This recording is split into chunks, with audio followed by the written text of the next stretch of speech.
बच्चों आपको मैं स्टोइशियोमेट्री के क्वेश्चन सॉल्व करवा रही हूँ, बहुत ही कॉमन क्वेश्चंस करा रही हूँ जो आ चुके हैं जेई में, नीट में, बोर्ड्स में। तो ये भी उसमें से एक क्वेश्चन है जो कि नीट में आया है। तो ये भी लिमिटिंग रिएजेंट का क्वेश्चन है और स्टोइशियोमेट्री का क्वेश्चन है।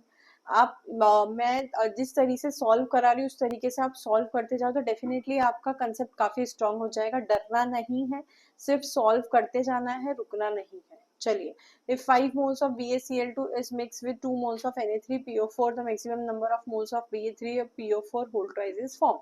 अब यहाँ पर सिर्फ ये क्वेश्चन दिया है, इसमें रिएक्शन नहीं दी है ना। तो रिएक्शन आपको खुद लिखनी पड़ेगी, बहुत ही इजी है। जो जो लिखा है उसको फॉलो करते जाओ और कुछ भी नहीं करना है, डरना नहीं है।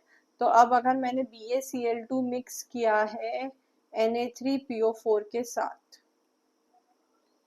तो फिर कितना बनेगा, वो हो जाएगा Ba3PO4 होल ट्वाइस। अब दूसरा प्रोडक्ट तो आप खुद ही बता लेंगे, इतना तो समझ में आता है ना, डबल डिस्प्लेसमेंट रिएक्शन है।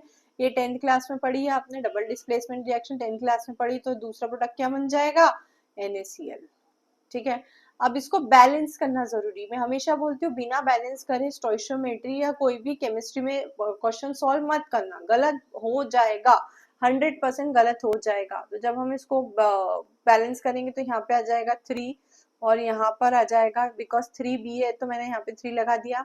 Na यहाँ पर 6 है तो यहाँ पर PO4 2 है तो मेरे को यहाँ पे 2 लगाना पड़ेगा और यहाँ पर 6 लगाना पड़ेगा। तो देखिए मेरी रिएक्शन पूरी की पूरी बैलेंस हो गई है। ठीक है, चलो आगे बढ़ते हैं। क्वेश्चन बोलता है कि 5 mole of BaCl2 mix with 2 moles of Na3PO4। तो बेसिकली यहाँ पे बात की है BaCl2 और Na3PO4 की, तो इन दोनों की ही बात हम भी कर लेते हैं। तो ये बात हो जाएगी कैसी कि 3 मोल BaCl2 ये रिएक्शन में है, बैलेंस करने के बाद कि 3 mole of BaCl2 reacts with 2 moles of Na3PO4, मतलब 3 मोल BaCl2 को रिएक्ट करने के लिए 2 मोल Na3PO4 लगेंगे। ठीक है, तो अब इसने बोला है कि 5 मोल है तो 5 मोल को कितने लगेंगे बच्चों बताओ। तो 3 को 2 लगेंगे तो 5 को तो ज्यादा लगेंगे ना, है ना। तो 5 को ज्यादा लगेंगे तो कितने लगेंगे, तो ये हो जाएगा आपका बेसिकली इन्होंने दिया है 2 मोल। 2 मोल दिया है आपको, 2 मोल दिया है मतलब ज्यादा लगेंगे, दिया कम है, 2 से ज्यादा लगेंगे क्योंकि 3 को 2 लग रहे हैं तो 5 को तो और ज्यादा लगेंगे। तो ये आपको कम दिया है, कम दिया है तो आपका जो Lr है, लिमिटिंग रिएजेंट है, वो क्या हो गया, Na3PO4। ठीक है, तो अब जो प्रोडक्ट फॉर्म होगा वो किस पे डिपेंड करेगा, लिमिटिंग रिएजेंट पे, है ना। प्रोडक्ट किस पे डिपेंड करता है, लिमिटिंग रिएजेंट पे।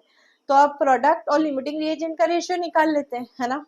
चलिए, तो ये बोलता है कि 2Na3PO4 अगर मैं लेती हूँ, क्वेश्चन मतलब रिएक्शन बोलती है, तो 1 mole of Ba3PO4 whole twice बनता है। मतलब जो इसका मोलार रेशियो है बच्चों वो हो गया आपका इसका 2:1 का, है ना। तो आप कितने number of maximum number of moles बनेंगे, तो आपको क्वेश्चन में भी इसको 2 मोल ही दिया है। कितना इजी क्वेश्चन है यार, मतलब और क्या चाहिए, 1 मिनट से ज्यादा तो लगेगा ही नहीं। यहाँ तक पहुंच गए तो खत्म हो गया क्वेश्चन। समझ रहे हो, दिखता कितना कॉम्प्लिकेटेड है, सॉल्व करने जाओगे ना बड़ा मजा आता है। मत डरा करो भाई। चलो, 2 मोल से 1 मोल बन रहा है तो 2 मोल से 1 मोल बन जाएगा। तो maximum number of moles of Ba3PO4 whole twice is 1। और यहाँ पर आपको ये क्वेश्चन खत्म हो जाता है। तो इस तरह के क्वेश्चन तो भाई छोड़ना ही नहीं है, आ जाते एग्जाम में। तो इससे ज्यादा पप्पू क्वेश्चन और क्या लोगे। तो आराम से क्वेश्चन सॉल्व करते जाओ, सॉल्व करते जाओ और प्रैक्टिस करते जाओ और मुझसे पूछते जाओ डाउट्स। और मेरे वीडियो जरूर देखा करो ताकि आपको समझ में आए कि केमिस्ट्री को कितना इजी तरीके से सीखा जा सकता है। तो मेरा चैनल सब्सक्राइब जरूर कर लेना और कोई भी डाउट हो तो कमेंट बॉक्स में बता देना। चलो बाय बाय।